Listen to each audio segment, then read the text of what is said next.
तो आज मुझे आपको शिखेबी किसी ना गोटे तो आप ट्रेडिंग कर स्टॉक मार्केट तो कि फॉरेक्स मार्केट आप ट्रेडिंग करते तो से ट्रेडिंग कौन ना आप एंट्री और एग्जिट ठीक से केमी ने तो सहीटा मुझे आपको शिखेबी तो एंट्री और एग्जिट दुईटा हो तो आम बेले बेले तो भूल जाए तो आप एंट्री रोते तो बेले मार्केट तौर पर आस एग्जिट मारे पुणी तो एंट्री मारे मार्केट पुणी ऊपर होतो तो down side entry up side में पहुँचो up side entry down side packet पहुँचो तो एमती बहुत तो यार सल्यूशन मुझे आपको नहीं आसी तो 100% तो आपड़ी भूल हबन जमा तो मार्केट तुम जो पड़े एंट्री नब तो आप मार्केट ही जीव मार्केट प्रॉफिट दो 5% 3% प्रॉफिट दो ये 100% कन्फर्म ग्यारंटी दे कहूँ तो देखो एंट्री एग्जिट केमी नब तो सहीटा मुझे आपको प्रॉफिट शिखेबी तो चलतु तो फास्ट टाइम जाना एंट्री और एग्जिट तो देखो एंट्री एग्जिट हम केमी ना देखो गोटे ट्रेंड लाइन ब्रेकआउट जब हम जिते ट्रेंड लाइन ब्रेकआउट हो तो हम से एंट्री नवा तो एंट्री नवा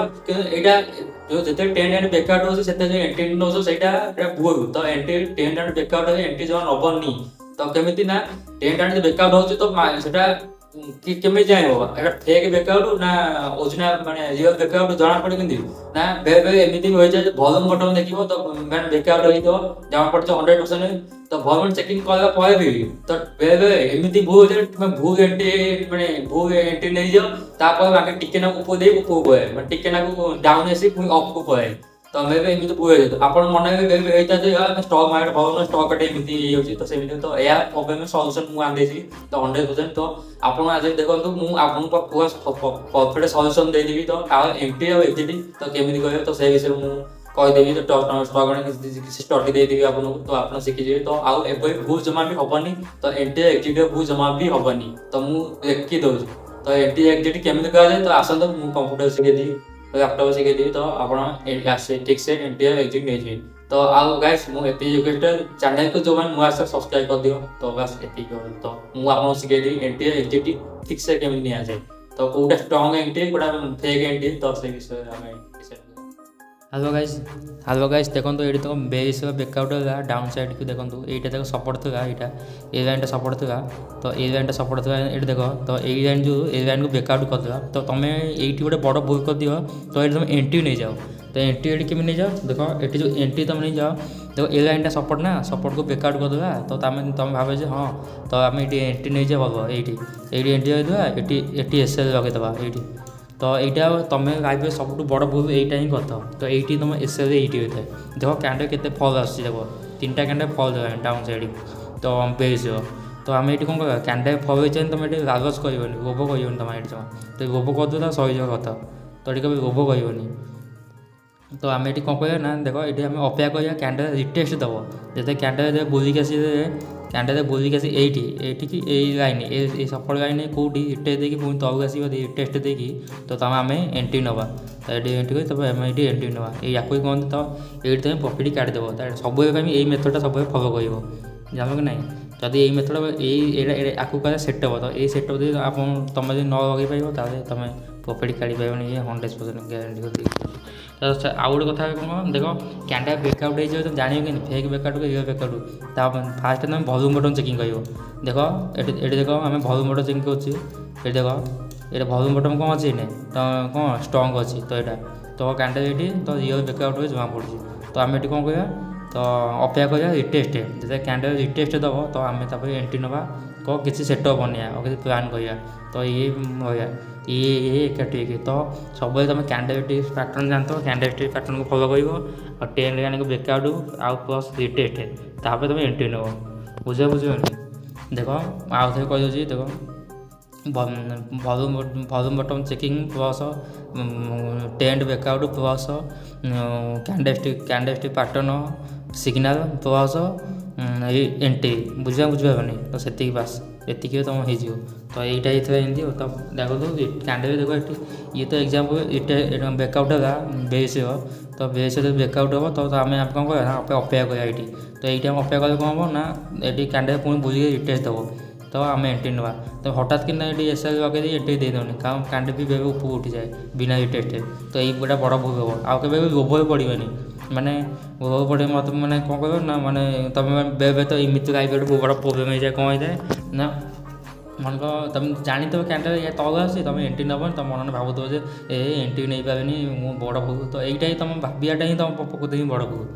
ତ ଯେଉଁଟା ସେଇଟା ତୁମ ବୋଧେ ଏଣ୍ଟ୍ରି ନେବା ନଥିବା ବୁଝିପାରୁନ। ତମେ ଏବେ ଯଦି ତୁମେ ଜାଣିଥିବ କ୍ୟାଣ୍ଡିଡେଟ୍ ଉପକୁ ଯିବ, ଆଉ ତୁମେ ଏଣ୍ଟ୍ରି ନେବନି, ପୁଣି କ୍ୟାଣ୍ଡିଡେଟ୍ ଉପକୁ ଅଟୋମେଟିକ୍ ପଳେଇବ।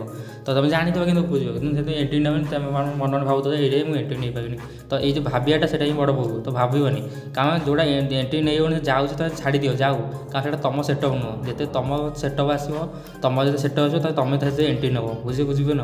ତ ମନ ଦେଖ, ମୁଁ ଚାହିଁଥିଲି ଦେଖ, ମୁଁ ଚାହିଁଥିଲି ଏଣ୍ଟ୍ରି ନେଇଥାନ୍ତି। ଦେଖ ଏଠି ରଖିଥାନ୍ତି, ଏଠି ରଖିଥାନ୍ତି, ତ ଏଇଠି 10% କାଟିଥାନ୍ତି, ଏଇଠି ଦେଖ ଲଗେଇଥାନ୍ତି ଏସ୍ଏଲ୍ରେ ଏଠି ରଖିଥାନ୍ତି, ତ ଏଇନେ ମୁଁ ପ୍ରଫିଟ୍ କେତେ କାଟିଥାନ୍ତି। ତ ଏମିତି କ'ଣ ପାଇଁ କଲିନି ନା, ଏଇଟା ମୋ ସେଟଅପ୍ ନଥିଲା। ତ ତୁମେ ତୁମ ସେଟଅପ୍ ଅପେକ୍ଷା କରିବ, ତ ଏଣ୍ଟ୍ରି ନେବ ବଢ଼ିଆ। ତ ଏଇଟା ମୋ ସେଟଅପ୍ ନଥିଲା। ଏତେ ଆମ ପ୍ରୋବ୍ଲେମ୍ଟା କ'ଣ ହେଉଛି ନା, ଦେଖ ଏଠି ପ୍ରୋବ୍ଲେମ୍ଟା କ'ଣ ହେଇଯିବ କି ଜାଣିଛ, କ୍ୟାଣ୍ଡିଡେଟ୍ ତଳକୁ ଆସିବ, କିନ୍ତୁ ଆଜି ଜଣାପଡ଼ୁନି କ୍ୟାଣ୍ଡିଡେଟ୍ ତଳକୁ ଆସିବ ଉପକୁ ଆସିବ। ସେଥିପାଇଁ ଦେଖ କ୍ୟାଣ୍ଡିଡେଟ୍ ଏଠି ରିଟେଷ୍ଟ ଦେଇକି ଯଦି ଉପକୁ ପଡ଼ିବ, ତ ତୁମ ପଇସା ବି ଲସ୍ ହେବ। ଏମିତି ବାରମ୍ବାର ହେଉଛି। ତ ଆଜି ଥରେ ଯଦି କ୍ୟାଣ୍ଡିଡେଟ୍ ଦେଇଥିଲା, ତ ଅପରେଟର୍ ଯେଉଁ ବସିଛି ସିଏ ତୁମକୁ ମାନେ ଟିକେ ବୁଝାବୁଝି କରିଦେବ ତୁମକୁ ଟିକେ। ତ ବାଗେ ସେ ଅପରେଟର୍ ମାନେ ଟ୍ରେଡ଼ିଂ ବାରମ୍ବାର ରିଲେଟେଡ୍ ରୁହ, ତ ଆପେ ଆପେ ତୁମ ପ୍ରଫିଟ୍ କାଢ଼ିପାରିବ। ତ ବାସ୍ ମୁଁ ତ ଏହା ତ କହିବାକୁ ଚାହୁଁଛି, ଆଉ କିଛି ନାହିଁ। ଦେଖ ଏଇଠି ଦେଖ, ଆମେ ଏଣ୍ଟ୍ରି ନେବାନି। କ'ଣ ପାଇଁ ନା ଏଣ୍ଟ୍ରି ନେବାନି, ଦେଖ ତ ଏଇଟା ଆମ ଏଣ୍ଟ୍ରି ନେବାଟା ନେଇଯିବାଟା ବଡ଼ ଭୁଲ। ବ୍ରେକ୍ଆଉଟ୍ ହେଇଗଲା ନା ଏଣ୍ଟ୍ରି ନେଇଯିବ, ଏଇଟା କେଉଁଠି ମାନେ ଏଇଟା ମିଛ କଥା। ଏଣ୍ଟ୍ରି ନେଇଯାଅ, ତ ଏଣ୍ଟ୍ରି ଜମା ନେବନି ତୁମେ, ବୁଝିପାରିଲ? ତ ବ୍ରେକ୍ଆଉଟ୍ ହେଲେ ଏଣ୍ଟ୍ରି ନେବନି। ବାସ୍ ତୁମେ ଅପେକ୍ଷା କରିବ, ବ୍ରେକ୍ଆଉଟ୍ ତ ହେବ ଟ୍ରେଣ୍ଡ ଲାଇନ୍। ଏଇଟା ଗୋଟେ ଦେଖ ଟ୍ରେଣ୍ଡ ଲାଇନ୍ ଥିବା, ଏଇ ଟ୍ରେଣ୍ଡ ଲାଇନ୍ ଦେଖ, ଏଠି ଦେଖ ରିଟେଷ୍ଟ ଦେଲା, ମାନେ ବ୍ରେକ୍ଆଉଟ୍ ହେଲା, ଏ ଟ୍ରେଣ୍ଡ ଲାଇନ୍ ବେରିସ୍ ପଏଣ୍ଟ। ତାପରେ ଏଇଠି ଅପେକ୍ଷା କରିବ, ଏଇଠି କ୍ୟାଣ୍ଡିଡେଟ୍ ନିଶ୍ଚୟ କେଉଁଠି ଗୋଟେ ରିଟେଷ୍ଟ ଦେବ, ଗୋଟେ ବୁଲିସ୍ ବନିବ, ବୁଲିସ୍ ପରେ ପୁଣି ବେରିସ୍ ପଏଣ୍ଟ ତଳକୁ ଆସିବ। ତ ତୁମେ ଏଣ୍ଟ୍ରି ନେବ। ଏଇଠି ଦେଖ ନିୟମ, ତୁମେ ଏଇଠି କେତେ ଏତିକି ପଏଣ୍ଟ କାଟିଦେବ। ଦେଖ କେତେ ପଏଣ୍ଟ, ମନେକର ଏଇଟା ମାପିବା ଆମେ ଏତିକି ପଏଣ୍ଟ ମିନିମମ୍ ଏଇଠି ଥିବା, ତ ତା ଉପରଟା ମାପିଦେବ କେତେ ବାଟ, ଏତିକି ବାଟ ହେଉଛି। ତ ତାପରେ ଅନୁମାନ ମାପିକି ଏଇଟାକି ଏଇଠି ଏସ୍ଏଲ୍ ଲଗେଇଦେବ, ହେଇଯିବ ତୁମ। ତ ପ୍ରଫିଟ୍ 100% ଦେବ। ତ ତ ଆଉ ଗୋଟେ ସାଢ଼େ ଆଉ ଟିକେ ଆଡ଼ିକି ଦେଖିବା ଟିକେ, ମାନେ କ'ଣ ଦେଖିବା ନା, କ୍ୟାଣ୍ଡିଡେଟ୍ କେଉଁଠି ଟେଷ୍ଟ ଦେଇଛି ପ୍ରଫିଟ୍ ଦେଖ। ଆମେ ଗୋଟେ ଏକ୍ଜାମ୍ପଲ୍ ଦେବା।